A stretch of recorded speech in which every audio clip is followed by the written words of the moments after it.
Permanent displacement of liquefaction-induced lateral spreading is difficult to predict. Three models have been used to predict the displacement. They include finite element models, simplified analytical models, and empirical models. Finite element models were thought to be a great, reliable way to predict displacement, but due to the fact that in liquefaction, stresses and pore water pressures vary greatly over short distances, it was found that finite element models are just too complicated to properly model the lateral spread. Two simplified analytical models have been used to attempt to model displacement. The first is the Newmark sliding block. This assumes that displacement is driven by seismic acceleration at the base of the liquefiable soils. Downfalls of this are trying to define the shear strength of the liquefied soil, and since lateral spreading can occur after earthquake motions have stopped, that is, the sliding block on top continues to move after the shaking has stopped. It's difficult to model with the Newmark sliding block. The other one is the Kawahita's minimum potential energy. This assumes that all deformation occurs from static loads applied by the non-liquefied layers on top of the underlying soil that has liquefied. This is based off of shape table findings and is difficult to model complex geometries just because of the way the model is established. Some researchers have developed empirical models which relate actual field conditions and case studies to soil characteristics. The three common models used are the Alden-Perkins model, the Humanda empirical model, and the Bartlett and Youde model. Empirical models tend to estimate field displacements better than any other model type.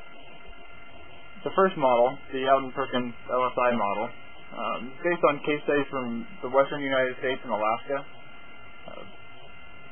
What it did is it took the liquefaction severity index, which is also used to create liquefaction hazard maps. I talked about the liquefaction potential index earlier. This is the second part of that. The liquefaction severity index is also an estimate of displacement. Humanda's empirical model took data from Japan and the San Fernando Valley in California. What this model does is it assumes that the permanent displacement is mostly influenced by the layer thickness of the liquefied soil.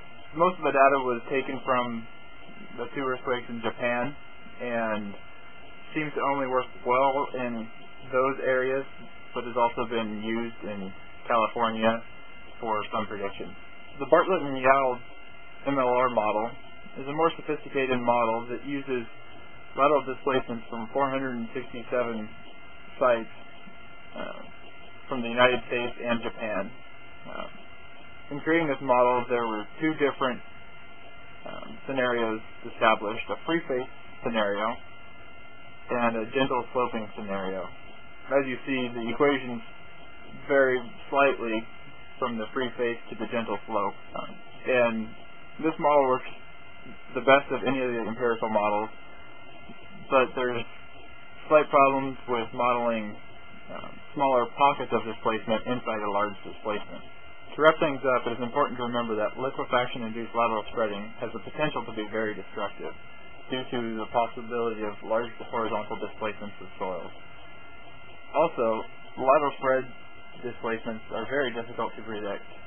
Currently, empirical models seem to predict the displacement better than other techniques, but still there's a lot of room for improvement, and hopefully future research will reduce the error in predicting lateral spreads.